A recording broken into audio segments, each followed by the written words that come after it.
May 19, 2018. The Kuraray America chemical plant in Pasadena, Texas. The plant manufactures EVAL, a copolymer made from ethylene and vinyl alcohol.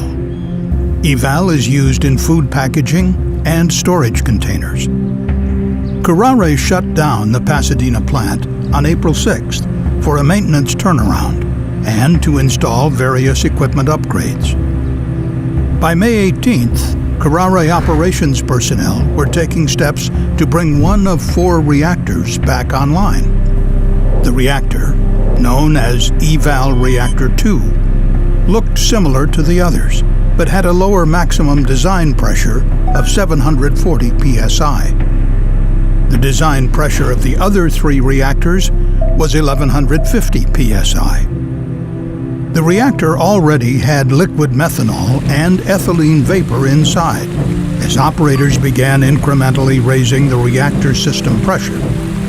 They did so by adding additional ethylene vapor. Pressure was raised in order to reach the target pressure necessary for the reactor to start up, while also checking for leaks. In the meantime, chilled liquid from the plant's newly installed refrigeration system was circulating through the reactor's heat exchanger. After 11:20 p.m., the reactor pressure, together with the low temperature from the chilled liquid, created conditions that allowed the ethylene gas in the reactor to condense to liquid. This caused the temperature in the reactor to decrease.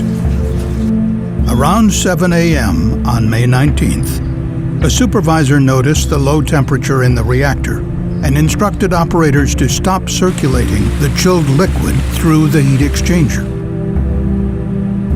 The reactor was surrounded by a heat transfer jacket, which uses water to control the temperature inside the reactor.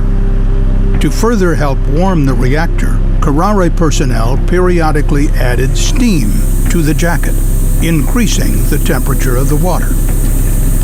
As the temperature of the reactor increased with each injection of steam to the heat transfer jacket, some liquid ethylene inside the reactor vaporized. This raised the pressure inside the reactor.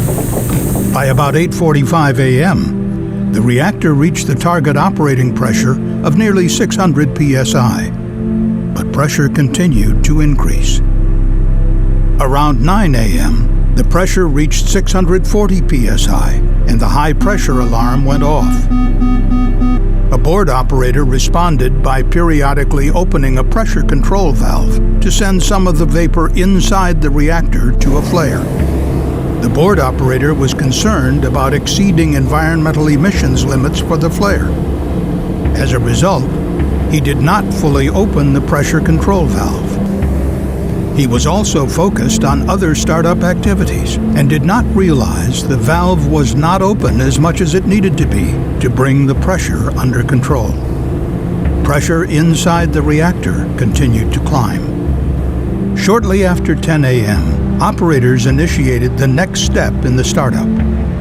At that time, a new board operator took over and noticed the pressure in the reactor was over 700 psi. But the operator did not recall that this reactor had a maximum design pressure of 740 psi. He thought it could withstand higher pressure like the others. Like the first board operator, the new operator only partially opened the pressure control valve, not realizing how dangerously close the pressure was to the reactor's limit. The partially open control valve was not enough to relieve the pressure in the reactor. Shortly before 10:30 a.m., the emergency pressure relief system activated. High-pressure ethylene vapor discharged from the reactor into the atmosphere.